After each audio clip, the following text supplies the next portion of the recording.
Happy Thursday, everybody, and welcome back to Designing Growth. Sam Chlebowski here, host of this podcast and co-founder of Motion.io, joining you today with another exciting guest. On the podcast today, I have Samantha Whisnant. Sam owns a business called Systems with Sam, where she helps female entrepreneurs scale to their first six figures by organizing and automating their businesses so they can focus on growth. Sam does a lot of cool things with her clients, and some of the things that we're trying to do with the Motion.io product itself.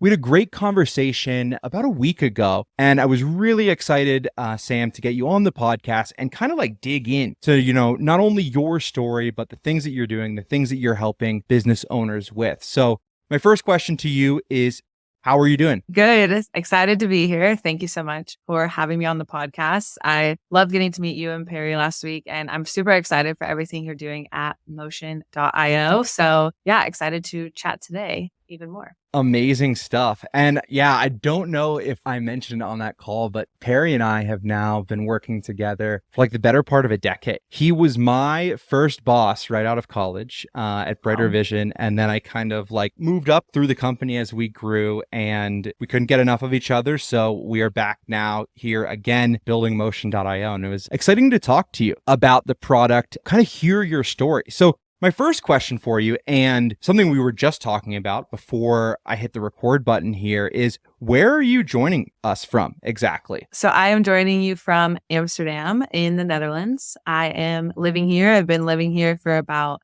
6 months now, but I've been going back and forth to and from the Netherlands, from the States for about 2 years, a little over 2 years. And I'm originally from the States. So I'm from Oklahoma. If anyone actually knows where that is, usually here I have to give like it's above Texas description. So if you don't worry. But yeah, I am right now in Amsterdam, and tomorrow is actually a big holiday here. So I'll be off work. It's King's Day. If anyone knows what that is and has experienced it, my first one in person. So I'm really looking forward to that. Oh, wow. And that is so cool. I'm honestly jealous. My wife and I, we did a ton of traveling before our baby was born. But, obviously if baby comes, you can't really do much traveling for a little while. We'll get back at it within the next year or so. But I have heard of King's Day before. Is that the holiday in the Netherlands, I guess specifically in Amsterdam, where they have all of the crazy like boats and like regattas that go down the canals? Is that part of it, or am I thinking of something different?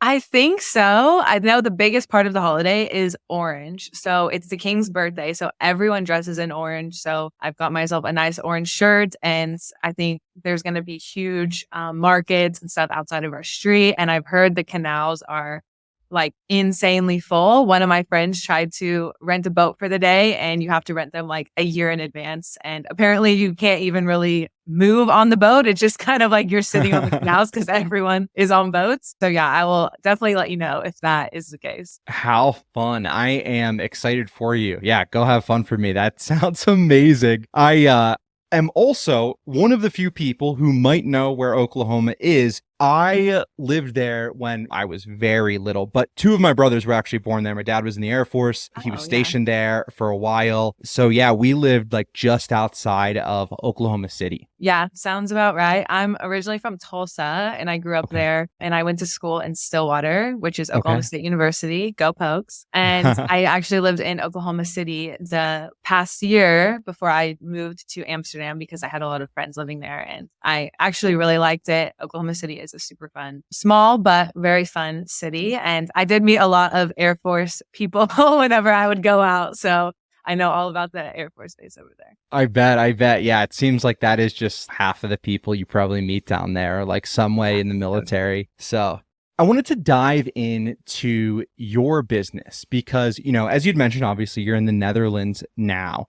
Are most of your clients based in the United States? What does that look like currently? Yeah, so most of my clients are based in the US. I did have one client for a long time that was in the UK. But yeah, right now, most of my clients are based in the US as I'm an online business manager. So with the time difference, that can be a bit tricky. I do a lot of calls and stuff in the evenings, afternoon, evenings. But a lot of times I do a lot of project work as well. And that's a bit less time constraints in the terms of when I need to be online and when I need to talk to people. So I do really enjoy that. Yeah, I think for me, it's been since I was living in the States for the majority of the time I was growing my business, it was just made sense to work with people in the States. And also, I think online business is a lot more ahead there than it is in Europe, in the Netherlands specifically. The UK is definitely getting up there, I will say. Yeah, so it's made the most sense. I would like to branch out into more like UK businesses as well.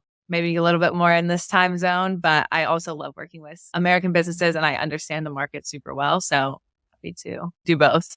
Very cool. Very cool. And later in the episode, I would love to get into like how you are finding those clients and the things that you're doing from like a marketing standpoint. But wanted to ask you first, so the evolution of your business, like how did you get to where you are now with that? Yeah, so I actually started my business 3.5 years ago. I graduated from college with a biochemistry degree, which is obviously nothing what I'm doing now. A lot of things that what you can do with a biochemistry degree is basically go to school, go to grad school, go to medical school. So that's what most of my friends did. I decided not to do that. And I wanted to travel, eat, pray, love, figure out my life for a little bit. And so I moved to Barcelona with a friend who was doing a master's there. And she just was like, if you want to live with me, you can. I know you want to travel. Like, come on. So I went, and while I was there, I started teaching English online, which was like my first experience working like fully online. I'm telling you, before I barely knew how to work Excel. Like would make like one graph for a lab, and that was about it. Write an essay for class. That was it. And I started teaching English online. I started going down a Google rabbit hole of how to make more money online because I was very broke and I wanted to travel. And turns out that cost money. So I just went down this Google rabbit hole, found how to be a virtual assistant and found a course on how to do that. And so I was like, okay, let's give it a shot. I think if anyone can do it, like I can do it. I can figure things out. And yeah, just kind of dove in. I worked for free for about the first 6 months of doing that, just doing internships or like really, really cheap work, writing full blog posts for $50 or something. And then I started getting some more clients. COVID actually hit and that boosted my business a lot Oh, because wow. online world really became a lot more legitimate, I feel like, during that time. And yeah, from there, I just started getting more and more clients, applying for more jobs, working on my own skills. It was a lot of trial and error. And I think I spent the first really like 2 full years of just learning as much as I could about business and marketing because I didn't have any experience in that or background. And yeah, now 3.5 years later, I call myself a systems expert. I help people build systems that can support clients up to 100K months at a time and support scaling to over $1 million a year. So it's definitely been a very long process and hard at times, but it's been very, very rewarding as well. A couple of things to break down there. My first question for you is, where did you live in Barcelona? I lived off of Marina, so like 10-minute walk to the beach. That is awesome. I studied abroad there in college and I lived Amazing. I forget the exact street. It was somewhere in the Gracia neighborhood though. I love Barcelona. It's like one of my favorite places. It's so interesting and unexpected. It's like Spanish, but then a beach town at the same time. It's very interesting. It's like a city, but a beach, but there's also mountains and there's so many different types of people there. Like you can meet just such a variety of characters. And yeah, I had a blast when I lived there. It was super fun. And that's actually where I met my partner who I'm living with in Amsterdam now. So no way. That is so cool. Another thing I wanted to talk about too, this like trajectory, and you pointed out, you basically went from not even knowing how to use Excel to then being a virtual assistant. And now you are so far away from those early days where you are helping people set up systems to automate parts of their business. And that is just like the polar opposite end of that spectrum to me. And I loved hearing about your story and how you're able to do that, because I think that there's a lot that people who are looking for different ways to work, maybe they want to be an entrepreneur, people can learn a lot from that. Tell me if I'm wrong here out of line. But you basically admitted that, hey, I don't have these skills right now. Let me go out and first learn as much as I can. And then let me get some real world experience under my belt by working for free or just working on projects that are maybe not what I want to make, but it serves a greater purpose and it gets me to this sort of endpoint of where I want to be. And I love that story. It's a piece of advice that I've given a couple times. Hey, if this is something you want to do, you want to be an entrepreneur, like if you don't have those skills already, it's going to take a level of sacrifice to enable you to get those skills and get that expertise that's going to allow you to sell clients, to work with more clients. Ultimately comes down to, your time and some sacrifices that you have to make. But if it's something you want to do and it's something you believe you can do, it's always going to be worth it, in my opinion. Something I tell clients a lot, because a lot of people come to me where they're like, oh, tech is so hard, systems don't make sense, like, blah, blah, blah. And I'm like, look, you don't have to be Elon Musk to build the back end of a business. It doesn't have to be that hard. And the thing is, like, tech is a skill. Like, everything we're doing in entrepreneurship is a skill. It's not a talent. No one is born knowing how to run a business or set up automations. It's really a skill that has to be cultivated. And that's one of the most important lessons that I've learned for myself. And what I tell myself a lot whenever I do come with a problem that's like, I don't know how I'm going to figure this out, or I don't know what to do. It's very much like this is not the end of the line. Like, this is a skill that I can learn. Like, I have skills that are not great still and that I'm not really working on learning. And I've accepted that and I've outsourced and gotten through that. But it's not something that I let stop me. And I think that's very important, especially for people who do want to be entrepreneurs, is you have to be a problem solver. And like, resilience itself is a skill. Failing and trying again and figuring out how to solve problems is a skill, but it's a skill that will last you a lifetime. And from this experience, I feel like in the future, whatever I wanted to do, if I could start a bakery on the side of the road, and yeah, I don't have any experience like doing any of that. I mean, I can bake cookies, but I could figure it out. Like, I believe in myself because I've cultivated that skill of resilience. I think that is just so eloquently said. And I couldn't agree more with that approach that you've taken, because it's, almost exactly how I've approached my life. And the concept of problem solving and being a problem solver, like you said, it can extend to so many other things that you either want to do in life, in business, whatever it is, because it all comes down, I think, to if you are a problem solver and you are somebody who says, I can solve this problem, you can teach yourself how to solve that problem. You can teach yourself how to bake, teach yourself how to write code. You can teach yourself how to manage businesses or help other people manage their businesses. So I really love your approach to that. With your business now, what are some of the problems that you are helping other business owners solve? What are these systems that you are helping them set up? So typically when someone comes to me for help, they have usually started making money in their business and they've started working with clients. They built a digital product in some sort of fashion. They're already kind of making money. They have an idea. They have a goal for where they want the business to go, but they are very, very overwhelmed with all of the things that they're doing. And they're starting to become a little burnt out. They're doing everything. They feel like they're becoming very time capped. Like maybe they can't take on any more clients because they're just so busy managing all the ones they have, because there's no sort of automation in place. There's no organization in place.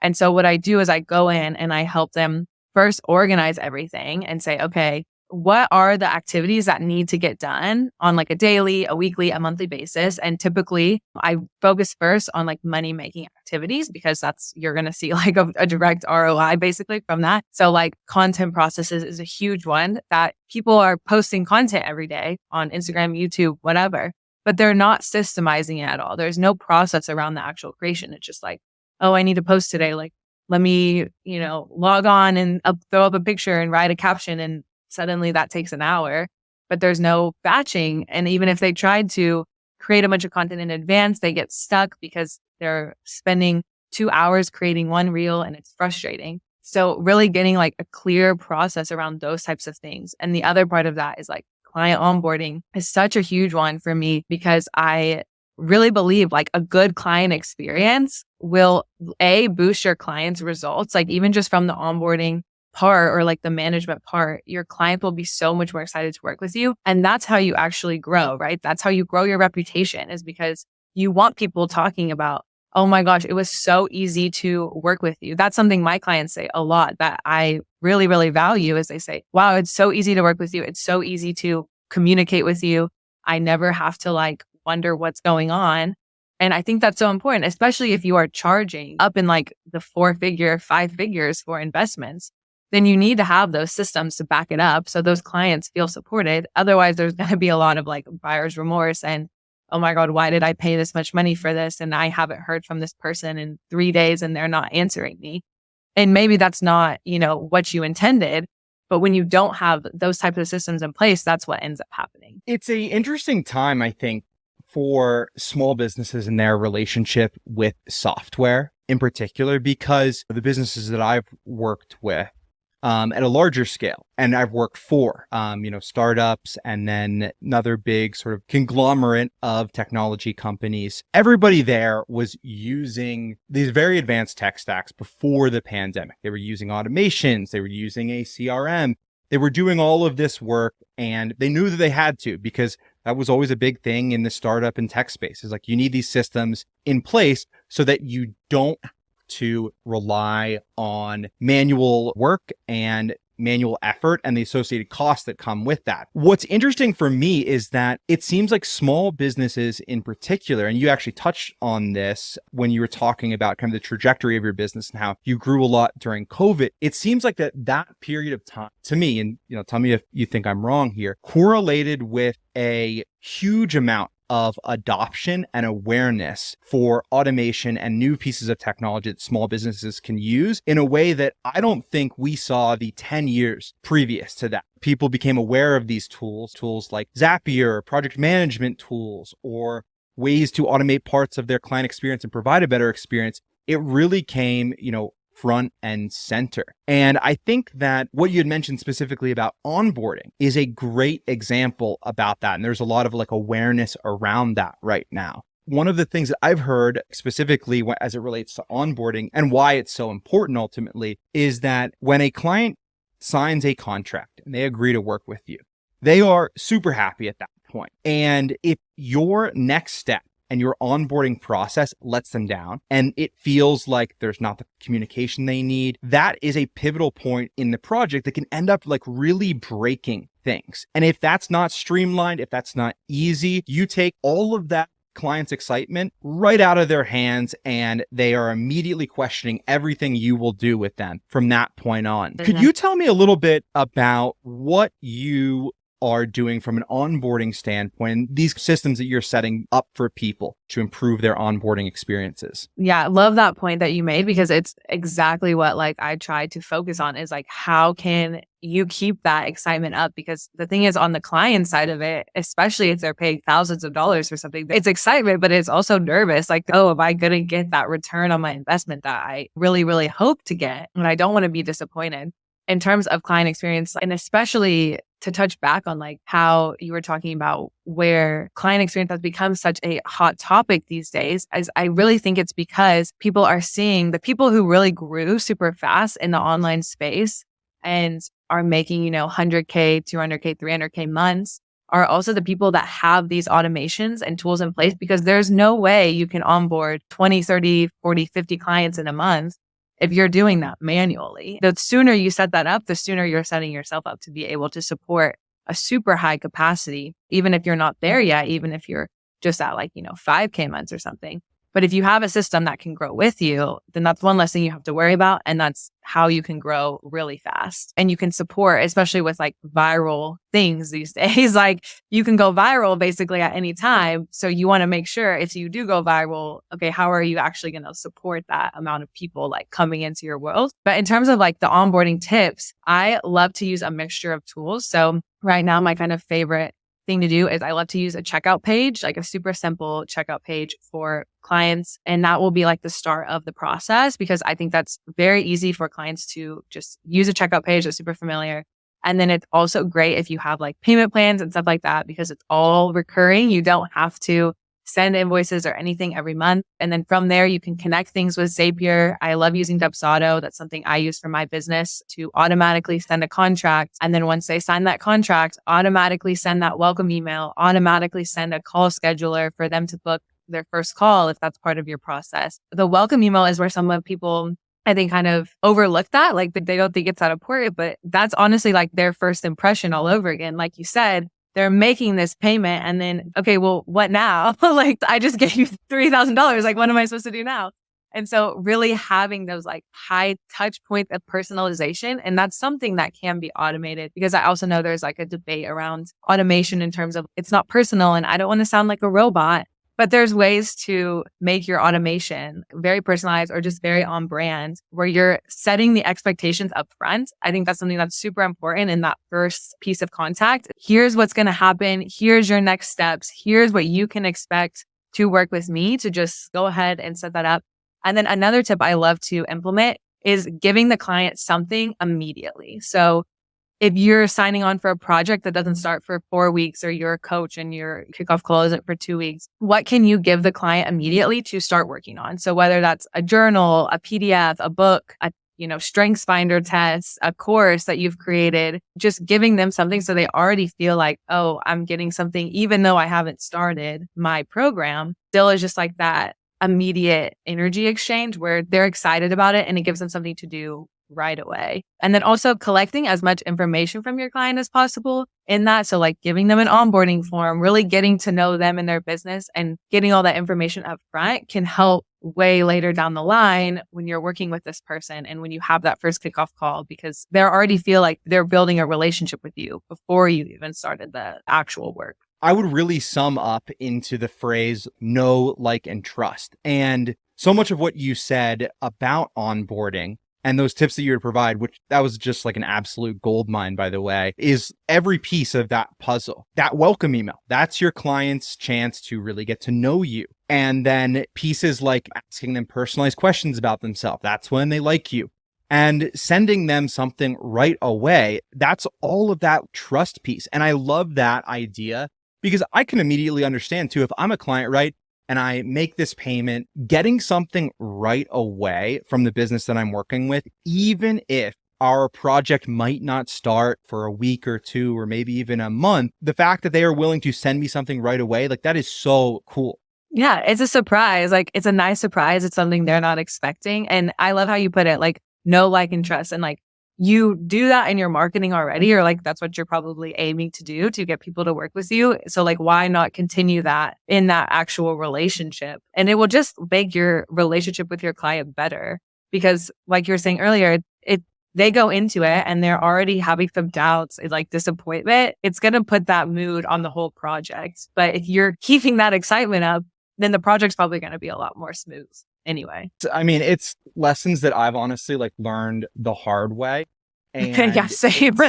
cool to like hear you say it, because yeah, I imagine that the same thing has happened with you, that you have to learn these lessons sometimes the hard way. And part of what it comes down to me too is setting expectations.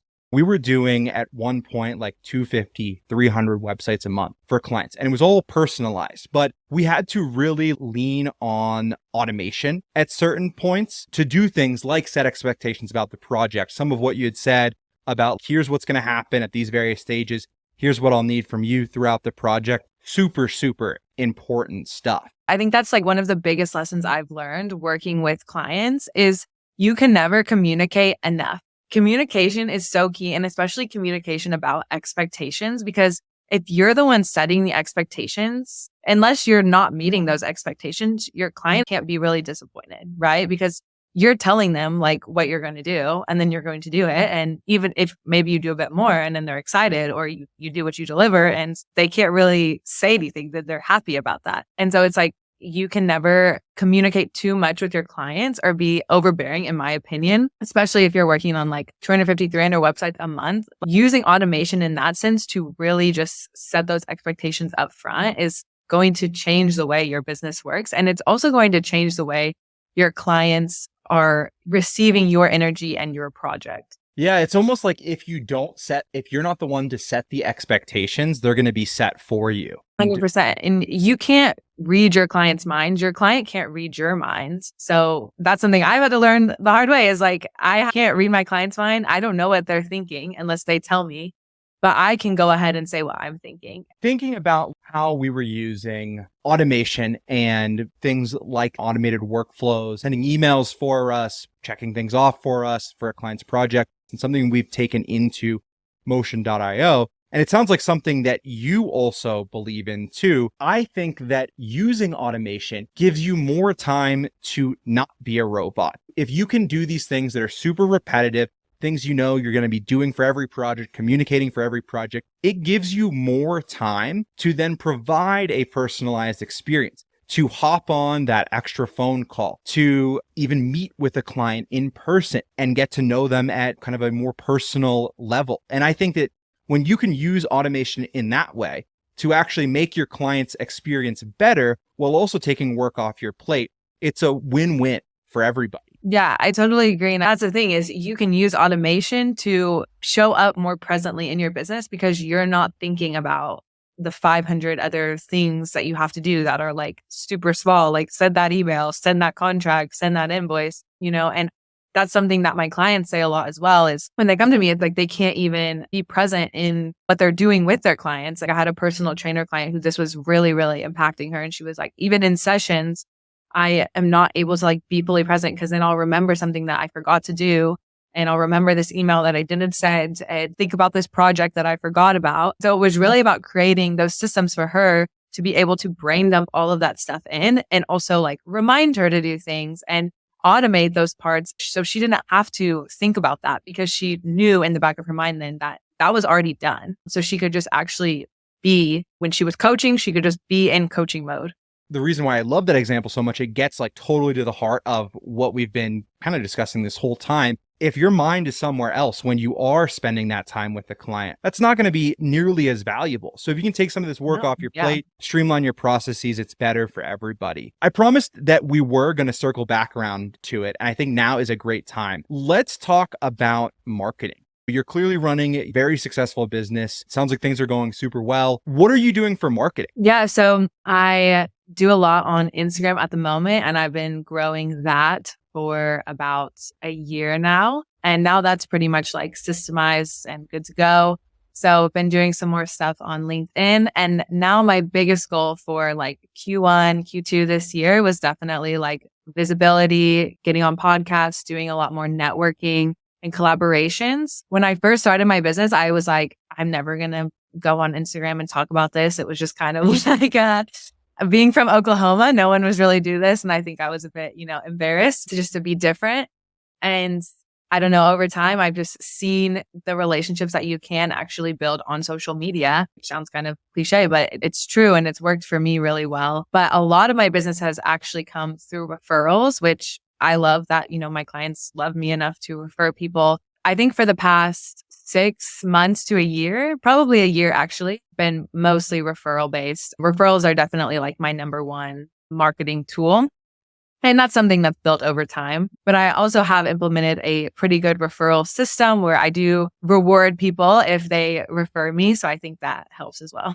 That was going to be one of my questions too. Anytime somebody is like, I get a lot of referrals, I think that somebody else hearing that who doesn't get a lot of referrals is like, well, why am I not getting referrals? And the question I always ask is like, well, do you have a system in place to compensate people? Are you sending emails to your previous clients and asking them for a referral? If you're not asking, you don't have a system for it, it's like, you're going to get a lot less referrals. So what does that system look like for you? Yeah. And I think it's also just staying top of mind. Like you said, like emailing past clients, keeping them in the loop. I think something that has worked really well for me is I do a lot of project-based work. I have 2 different types of projects where one of them I'm going in and I'm setting up all these systems that I'm talking about. And that's a very like cut and dry project.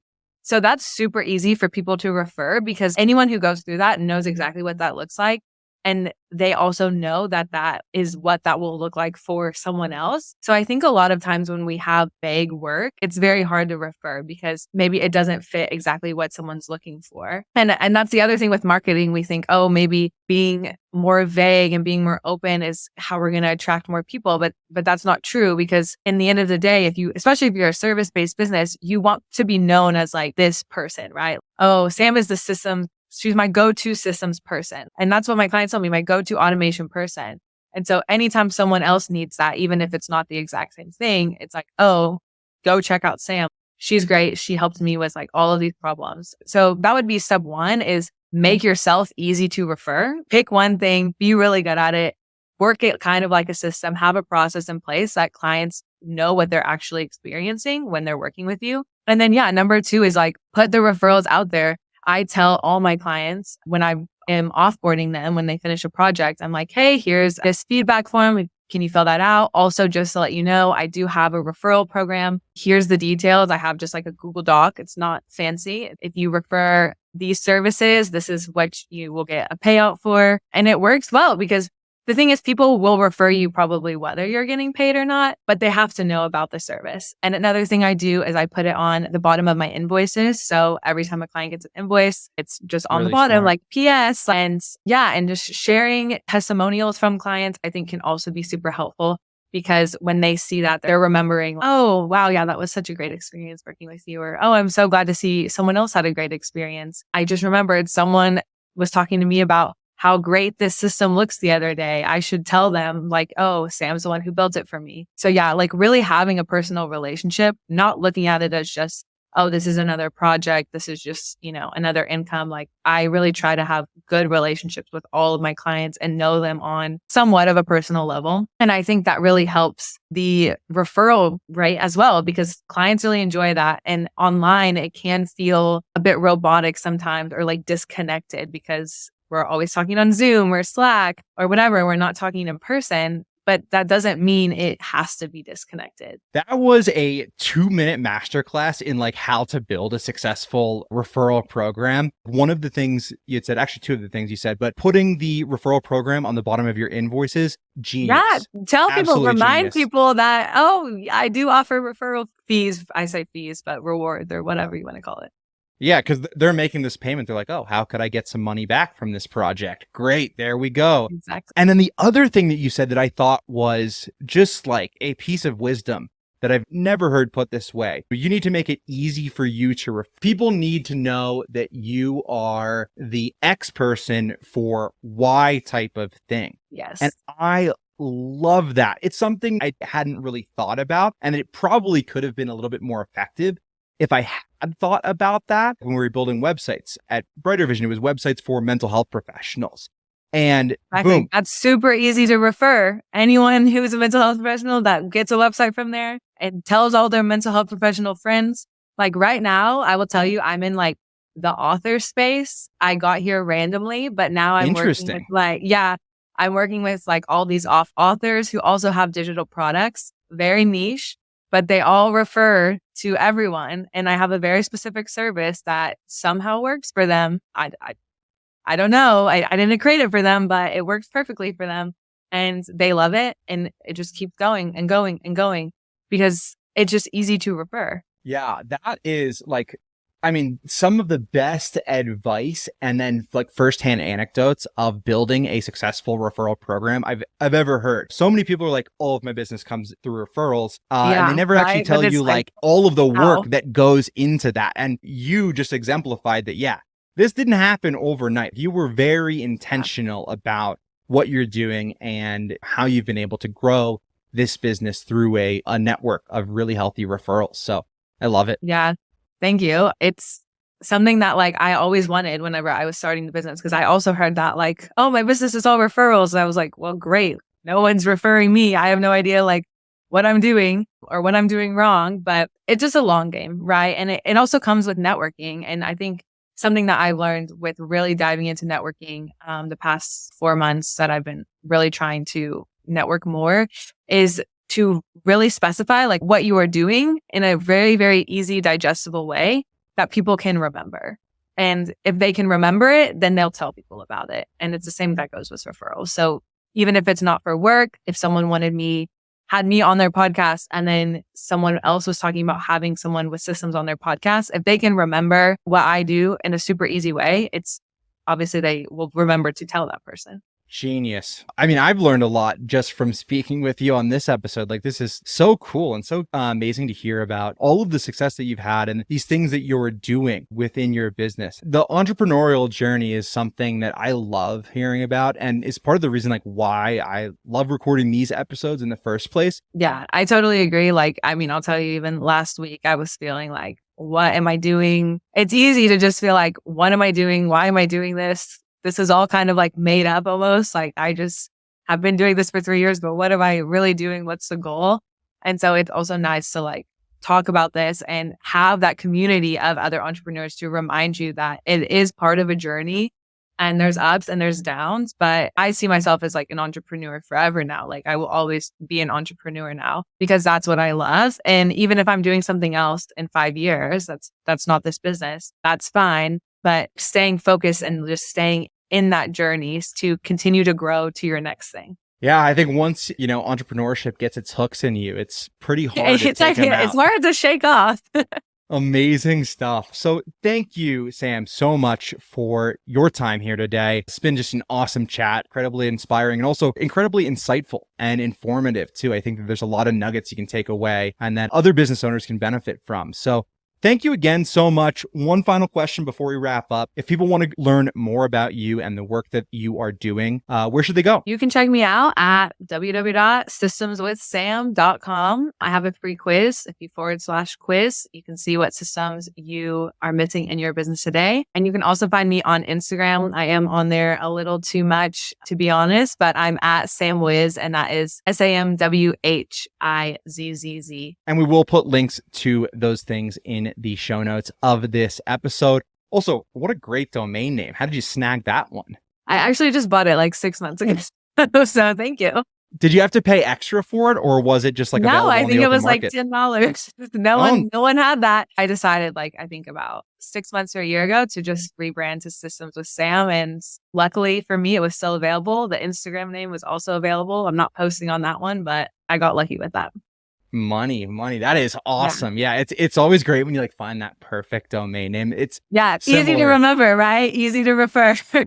If we talk again in the future, I can maybe tell you the story of how we got this motion.io domain name. It's a pretty crazy one. Perry loves buying domain names. So that was so does my boyfriend. Oh, really? Yes. He's like, I bought 3 domain names today. I'm like, for what? Does he flip them? Does he resell them? Yeah, he tries to. It almost feels like betting, flipping domain names. You're like, is this going to be worth something? It's like a total gamble, I feel like, but it is, I think. Thank you so much, Sam, for your time. If you like this episode, it would mean the world to us if you went on Apple or Spotify and gave us a 5-star review. If there's topics you want us to cover next, or you're interested in being a guest on the Designing Growth podcast, go ahead to our website, fill out a contact form, and I will be in touch. I do respond to all of those emails personally. So go to our website at motion.io, fill out a contact form, and leave us a 5-star review on Apple or Spotify. Until next time, everybody, my name is Sam Cholbowski, host of the Designing Growth podcast.